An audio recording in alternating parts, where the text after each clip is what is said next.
সুপ্রিয় দর্শক মণ্ডলী, এইমাত্র পাওয়া সর্বশেষ আপডেট রাতের সংবাদে আপনাদের স্বাগতম। শুরুতে জানাবো সংবাদ শিরোনাম। এদিকে শহীদ শরীফ ওসমান হাদির হত্যাকাণ্ড মাস্টারমাইন্ড, চাঞ্চল্যকর তথ্য ফাঁস, ভারতের শুটার ফয়সাল গ্রেফতার। এদিকে আসন্ন নির্বাচনে জামাতকে ভোট দিলে বিএনপির মতো জায়গা জমি দখল হয় না বললেন জামাত প্রার্থী সৈয়দ আব্দুল্লাহ মোহাম্মদ তাহের। জানিয়ে দেব মুন্সিগঞ্জের টঙ্গিবাড়ি নির্বাচনী প্রচারে বিএনপির দুই পক্ষের সংঘর্ষ, থাকছে বিস্তারিত প্রতিবেদনে। এদিকে যারা হত্যাকারী বিএনপির মতো চাঁদাবাজ তাদের জন্য না, আর ন্যায়ের পক্ষে হ্যাঁ বললেন রাশেদ প্রধান। জানিয়ে দেব আজ আসন্ন জাতীয় সংসদ নির্বাচনে জামায়াতের সঙ্গে বন্ধুত্ব করতে চায় যুক্তরাষ্ট্র, থাকছে বিস্তারিত প্রতিবেদনে। এবং সর্বশেষ জানিয়ে দেব আসন্ন ত্রয়োদশ জাতীয় সংসদ নির্বাচন মিরপুরে জামাত আমিনের নির্বাচনী সমাবেশে বিজেপি মোতায়েন। সুপ্রিয় দর্শক মণ্ডলী, এতক্ষণ শুনছিলেন সংবাদ শিরোনাম, এবার জানাবো বিস্তারিত। তার আগে অনুরোধ থাকবে ভিডিওটি ভালো লাগলে এবং সর্বশেষ আপডেট সংবাদ পেতে চ্যানেলটি সাবস্ক্রাইব করুন। ধন্যবাদ।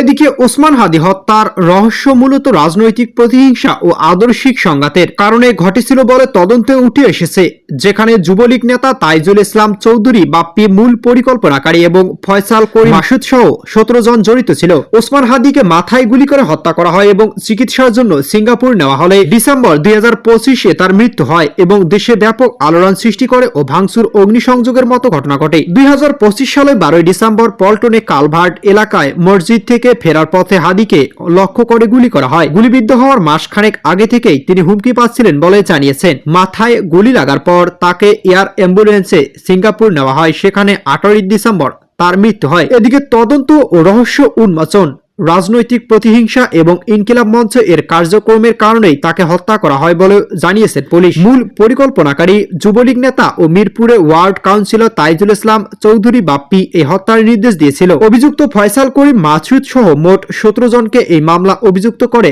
চার্জশিট দেওয়া হয়েছে। পলাতক মূল অভিযুক্ত ফয়সাল এবং তার সহযোগী আলমগীর ভারতে পালিয়ে গেছেন বলেও জানা গেছে। তাদের সহযোগী পূর্তি ও স্বামী ভারতে আটক হয়েছে। হাদির মৃত্যুর খবর ছড়িয়ে পড়লে তার অনুসারীরা বিক্ষোভ হয়ে প্রথম আলো ও দ্য ডেইলি স্টার এর অফিসে হামলা ও আগুন দেয়।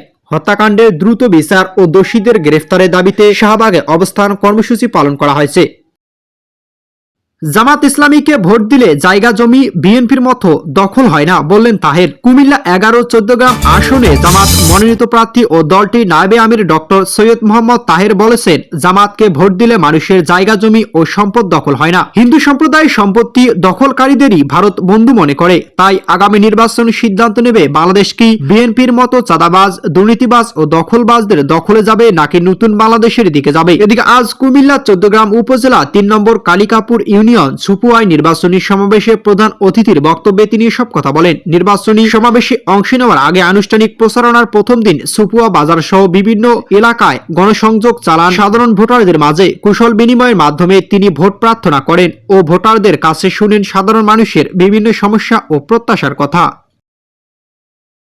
এদিকে মুন্সিগঞ্জে নির্বাচনী প্রচারে বিএনপি দুই গ্রুপের দফায় দফায় সংঘর্ষ। মুন্সিগঞ্জের টঙ্গিবাড়ি উপজেলা বিএনপি নির্বাচনী প্রচারণাকে কেন্দ্র করে একই দলের দুই পক্ষের মধ্যে রামদা চাপাতি নিয়ে দফায় দফায় সংঘর্ষের ঘটনা ঘটেছে। এদিকে আজ বৃহস্পতিবার দুপুর 2টা পর্যন্ত কয়েক দফায় দিঘিরপাড় বাজার এলাকায় এ ঘটনা ঘটে। মুন্সিগঞ্জ 2 আসনের বিএনপি প্রার্থী আব্দুল সালাম আজাদ এর পক্ষে মিছিল বের করেন স্থানীয় নেতাকর্মীরা। মিছিলটি দিঘিরপাড় বাজার থেকে কামারখাড়া এলাকায় যাওয়ার সময় একই প্রার্থী সমর্থক দুই গ্রুপের মধ্যে সংঘর্ষ বাধে।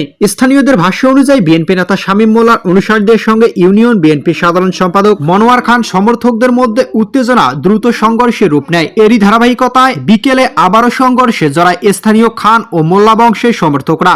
এ সময় লাঠিসোঁটা ও ধারালো অস্ত্র নিয়ে কয়েক শতাধিক মানুষ সংঘর্ষে অংশ নেয়। পরিস্থিতি ভয়াবহ হয়ে উঠলে আতঙ্কে দিঘিরপাড় বাজার দোকানপাট বন্ধ করে নিরাপদ স্থানে সরে যান ব্যবসায়ী ও সাধারণ মানুষ।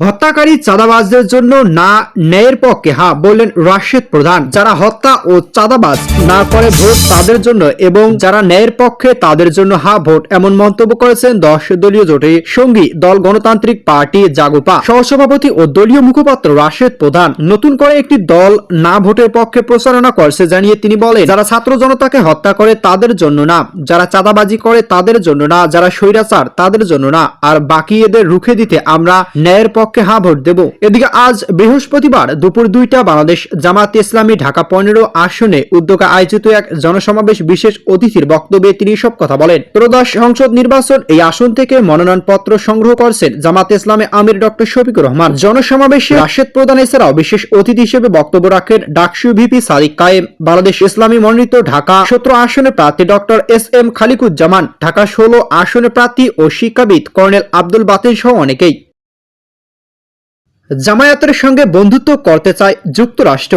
বাংলাদেশ জামায়াতে ইসলামীর সঙ্গে যুক্তরাষ্ট্র বন্ধুত্ব করতে চায়। দেশটির এক কূটনৈতিক কয়েকজন নারী সাংবাদিকের সঙ্গে আলাপকালে একথা জানিয়েছেন। তাদের এ কথোপকথনে একটি অডিও পেয়েছে মার্কিন সংবাদ মাধ্যম ওয়াশিংটন পোস্ট। জানিয়েছে তাদের পাওয়া ওই অডিওতে মার্কিন কূটনৈতিককে বলতে শোনা গেছে বাংলাদেশ এখন ইসলাম পন্থার দিকে ঝুঁকে গেছে। এছাড়াও আগামী জাতীয় নির্বাচন জামাত তাদের ইতিহাসে সর্বোচ্চ আসন পাবে। এমন অবস্থায় তারা জামাতে ইসলামীর সঙ্গে বন্ধুত্ব করতে চান, যে দল বেশ কয়েকবার সর্বশেষ স্বৈরাচার শেখ হাসিনার আমলে নিষিদ্ধ হয়েছিল। ঢাকা ভিত্তিক ওই কূটনৈতিক নারী সাংবাদিকদের বলেন, আমরা চাই তারা আমাদের বন্ধু হোক। এছাড়াও ছাত্র শিবিরের নেতাদের টিভি অনুষ্ঠান আনবেন কিনা এমন প্রশ্ন করেন মার্কিন কূটনৈতিক। সঙ্গে তিনি জিজ্ঞাসা করেন শিবির নেতারা তাদের অনুষ্ঠানে আসবেন কিনা। এছাড়াও জামাতে নির্বাচিত হতে পারলে বাংলাদেশে শরিয়া আইন চালু করবে না বলে মন্তব্য করেন তিনি। এ কূটনৈতিক জানান, জামাতে শরিয়া আইন চালু করলে এর পরের দিনই বাংলাদেশের পোশাক শিল্পে 100% শুল্ক আরোপ করবে যুক্তরাষ্ট্র।